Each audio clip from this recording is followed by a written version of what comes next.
Eu posso dizer para vocês, eu posso afirmar para vocês que algo inédito está acontecendo nessa preparação. Nós estamos há 3 semanas e 4 dias da competição e eu não estou utilizando nenhum medicamento para dormir. Normalmente nessa fase da preparação, durante basicamente os últimos 20 anos, eu utilizei algum tipo de medicamento para conseguir induzir o sono ou mesmo melhorar a qualidade do sono, enfim. Então só o fato de eu estar respeitando o ciclo circadiano, ter o ritual do sono, utilização de chás, dormir cedo, acordar cedo, então assim, tudo que eu tô fazendo tá funcionando demais e, cara, eu nunca dormi tão bem durante tanto tempo. Eu durmo praticamente 7 a 8 horas por noite e normalmente na fase de preparação, quem sabe, é uma fase difícil, o cara dorme no máximo ali 5, 6 horas mal dormidas e eu posso dizer para vocês que está sendo uma experiência muito interessante isso. Então a gente, baseado nisso, a gente está fazendo um podcast aí às 6 da tarde aí para a gente tentar privilegiar também a galera que não pode nos assistir, né? Às vezes o podcast é muito tarde da noite. Não que a gente não vá fazer o podcast, né, mais tarde também. A gente gosta de fazer o podcast também mais tarde. Mas nessa fase agora, principalmente, a gente está utilizando esse horário aí, que é muito bom. E, Felipe, vamos começar a tirar a dúvida da galera aí? Eu acho que nisso que tu me falou já me acionou uma dúvida aqui que eu acho legal tu contribuir pra galera aqui.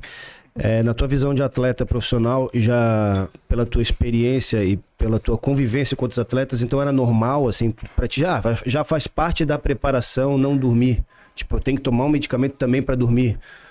Já era algo, tipo, já tava normal, isso faz parte do trabalho? Cara, pra quem faz uma dieta restrita, sabe que o primeiro impacto que a gente sofre é sobre o sono. O carboidrato, ele tem uma participação muito importante na questão do sono, né? Então tem inclusive nutricionistas que utilizam o carboidrato à noite justamente para melhorar a performance do sono do paciente, né? E aí a gente entra naquela questão, poxa, não pode comer carboidrato à noite? Isso já é um mito também que a gente pode falar sobre isso. Mas inclusive o carboidrato à noite é utilizado para melhora da qualidade do sono.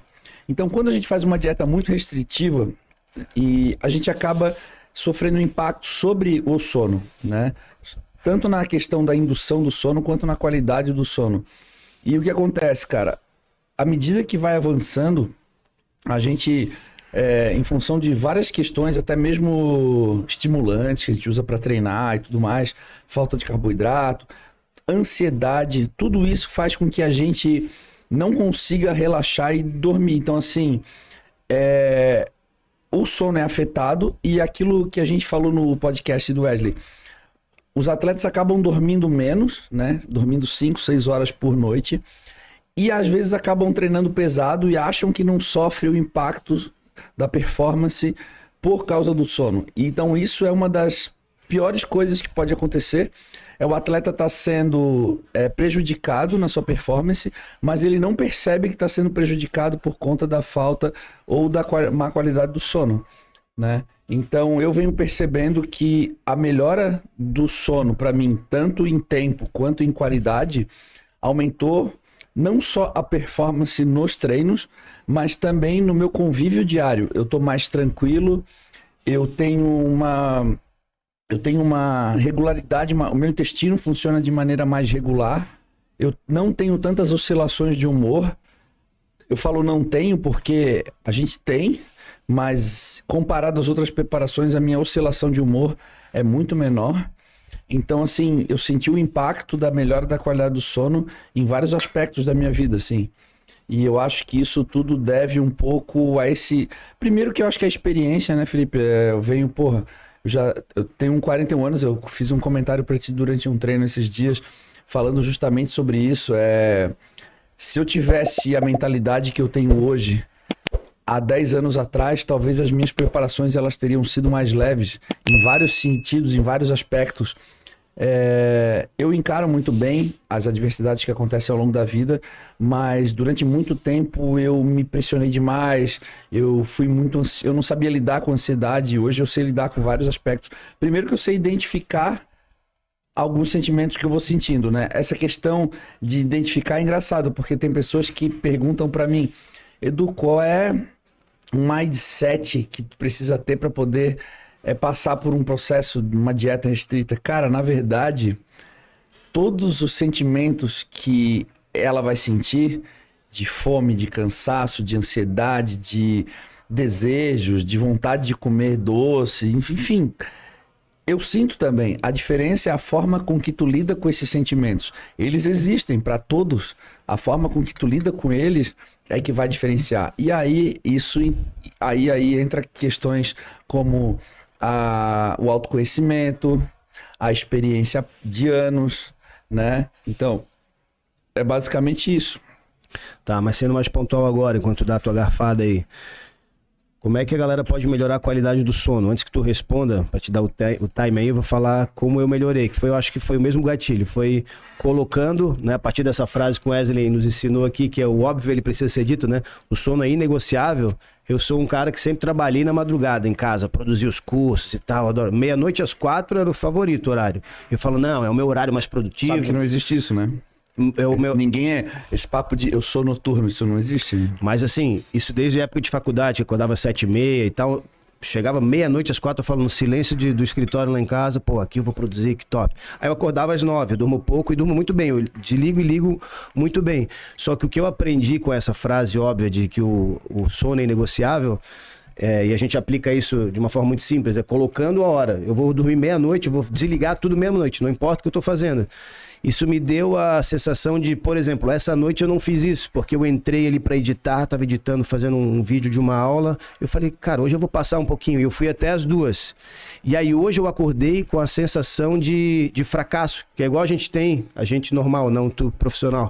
Tem também. Quando que eu digo do falhar o treino. Cara, hoje eu não vou treinar que eu tô cansado. Aí quem já é adepto a uma rotina de treinamento, sente porra, hoje eu fracassei, cara. Pá, tu vai ficar com aquela sensação. Só que com o sono eu nunca tinha sentido isso, porque eu não tinha colocado a minha disciplina de eu vou dormir meia-noite. E aí quando eu não dormi meia-noite, hoje eu acordei com essa sensação, porra, já alterou um pouco, eu tentei acordar no mesmo horário, mas já alterou, pô, fracassei. Então hoje eu não vou fracassar, eu vou tentar fazer o mesmo horário. Então eu apliquei dessa forma. Eu imagino que pra ti essa regularização tenha sido assim. De colocar o horário, é uma coisa até simples, eu vou colocar o meu horário de dormir e vai ser inegociável, é isso aqui, desliga tudo e vai. Tu falou uma palavra que é inegociável. Quando algo é inegociável, não existe margem para negociação. Então o que acontece? Normalmente os vilões da madrugada das pessoas comuns, né, são as séries, né?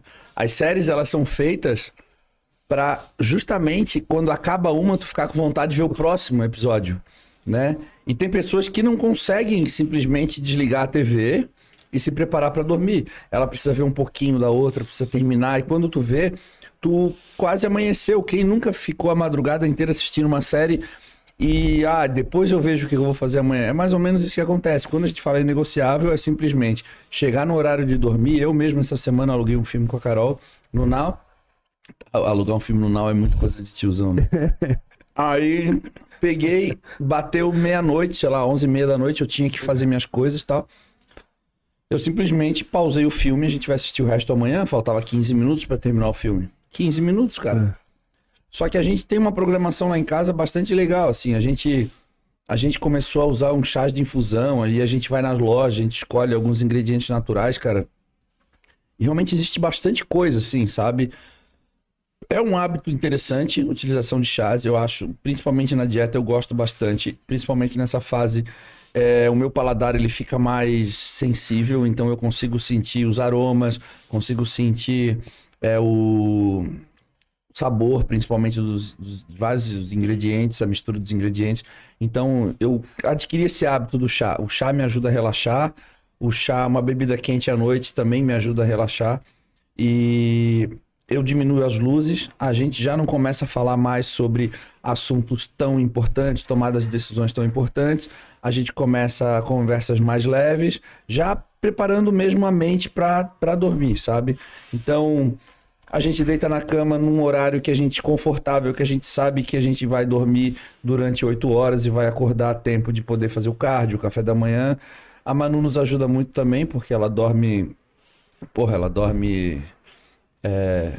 às vezes 10, 12, 13 horas seguidas, sabe? Então isso ajuda bastante também. Algumas noites estratégicas a gente tem a Glaci também lá em casa, que é uma pessoa que trabalha com a gente da nossa confiança. Então a gente criou uma rede de apoio ali, uma rotina, né? Que nos permite melhorar, utilizar, colocar o sono como uma prioridade, né?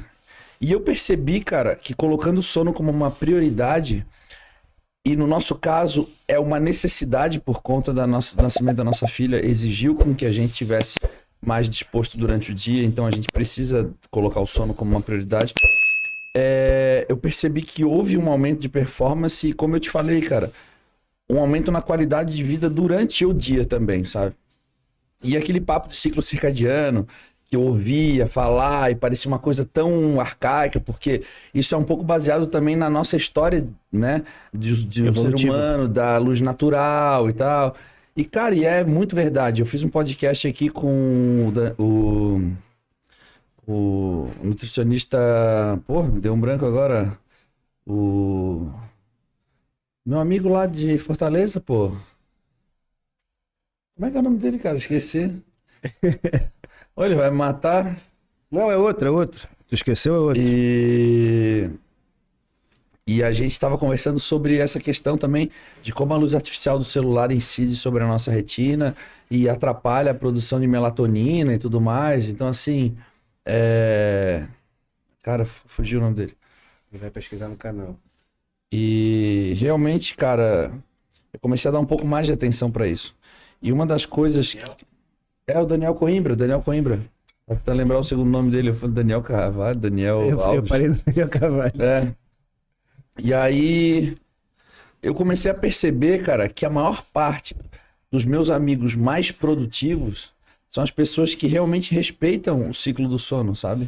Porque são pessoas que performam mais durante o dia, pessoas que têm o maior aproveitamento do dia, rendem mais durante o dia e produzem mais durante o dia, né?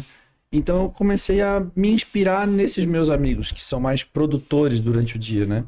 Então, basicamente, o que a gente conversou naquele podcast com o Wesley foi que durante o dia a gente tem que ter a pegada monstra mesmo, ir para cima, resolver os problemas, abrir várias abas da nossa vida e resolver o máximo de coisas. E à noite a gente tem que começar a aterrissar para poder recuperar, para poder no outro dia estar nessa pegada, sabe, cara?